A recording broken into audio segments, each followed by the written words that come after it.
महाभारत का महानायक दुर्योधन अपने हर प्रयास के बावजूद पांडवों को नहीं हरा पाया था और अंत में भीम द्वारा उसकी जंघा तोड़े जाने के पश्चात युद्ध क्षेत्र में पड़ा कराहता हुआ अपनी मृत्यु की प्रतीक्षा कर रहा था। तभी श्री कृष्ण एक मंद मुस्कान के साथ दुर्योधन के समक्ष प्रकट होते हैं और उन्हें देखते ही दुर्योधन भावुक हो जाता है और आंसू बहाने लगता है।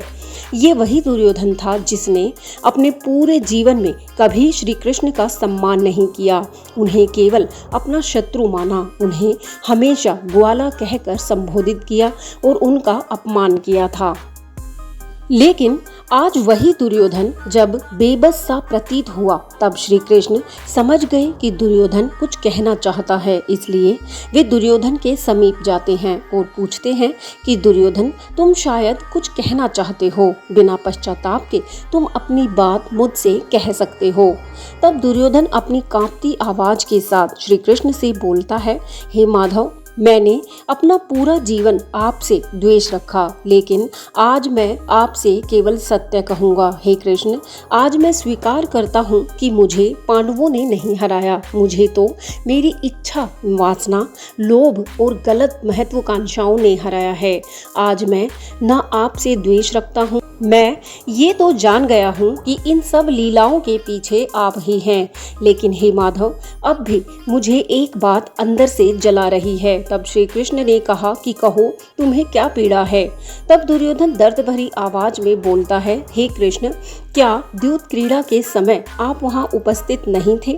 क्या जब युधिष्ठिर ने अपने भाइयों और अपनी पत्नी को दांव पर लगाया तो क्या वहां आप उपस्थित नहीं थे? क्या इसमें भी मेरा ही दोष था?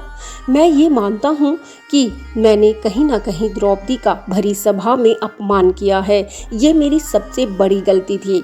लेकिन क्या अपराध करने वाला ज्यादा दोषी था या अपराध होने की सहमति देने वाला ज्यादा दोषी था? क्यों भीष्म पितामह, गुरु द्रोण आदि ने मुझे क्यों नहीं रोका? क्यों युधिष्ठिर ने मुझे एक बार भी सभा में नहीं ललकारा? और माधव, द्रौपदी का चीर बढ़ाकर आपने उसकी लाज तो बचाई, लेकिन सभा में उपस्थित एक भी व्यक्ति को नहीं रोक पाए। तब श्री कृष्ण कहते हैं कि सुनो दुर्योधन, धर्म की रक्षा केवल शस्त्रों से नहीं होती। धर्म तब मरता है जब धर्मधारी चुप रह जाते हैं।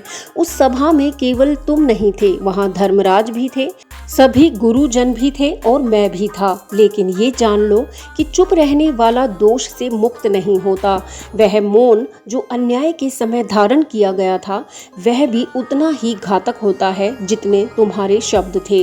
ये बातें सुनकर दुर्योधन भावुक हो जाता है और रोने लगता है और कहता है कि हे माधव, मेरे अंदर का अहंकार जन्मजात नहीं था, उसे हर बार मेरे अपनों ने ही सींचा था। पितामह भीष्म, विदुर, गुरु द्रोण और यहाँ तक कि मेरा प्रिय मित्र कर्ण, सबने मुझे केवल समझाया, कभी मेरा हाथ नहीं पकड़ा। मैं भटक गया था। ये सुनकर श्री कृष्ण भी भावुक हो गए। आगे दुर्योधन ने कहा कि हे कृष्ण, आप यदि चाहते तो ये युद्ध रोक सकते थे। आपने पांडवों को मोह माया से दूर रखा, तो मुझे क्यों नहीं रख सकते थे? लेकिन आपने मुझे लापरवाही के रास्ते पर जाने दिया। शायद ये लीला भी आपकी ही थी। लेकिन माधव, आपसे अब एक ही विनती है कि यदि मुझे आगे मानव जन्म मिले तो मुझे धर्म की समझ देना, मेरे जैसा अकेलापन किसी को ना देना जो उसे राक्षस बना दे। मेरे अंदर भी एक पुत्र, एक भाई, लेकिन कोई भी उसे समझ नहीं पाया, कोई भी उसे देख नहीं पाया। ये बातें कहते हुए दुर्योधन ने अपनी अंतिम श्वास ली। तब श्री कृष्ण ने कहा कि अंत समय में जो भी व्यक्ति अपनी सत्यता और अपनी कमियों को जान लेता है, वह मोक्ष का अधिकारी होता है। दुर्योधन अब अभिमानी नहीं, एक पश्चाताप करने वाली आत्मा था जो अब मुक्त हो गया। लेकिन दुर्योधन ने श्री कृष्ण से जो कुछ भी कहा, उसने कई प्रश्नों को जन्म दे दिया। क्या व्यक्ति जन्म से अपराधी होता है या समाज का नजरिया ही उसके भविष्य को तय करता है? कि समाज को किसी के भी अस्तित्व पर इस तरह बोलने या शब्दों से उसकी व्यक्तिगत राय को पुख्ता कर देना उचित होता है? दुर्योधन भी शायद अपने इन्हीं आसपास के लोगों के शब्दों का निर्दोष शिकार हुआ था।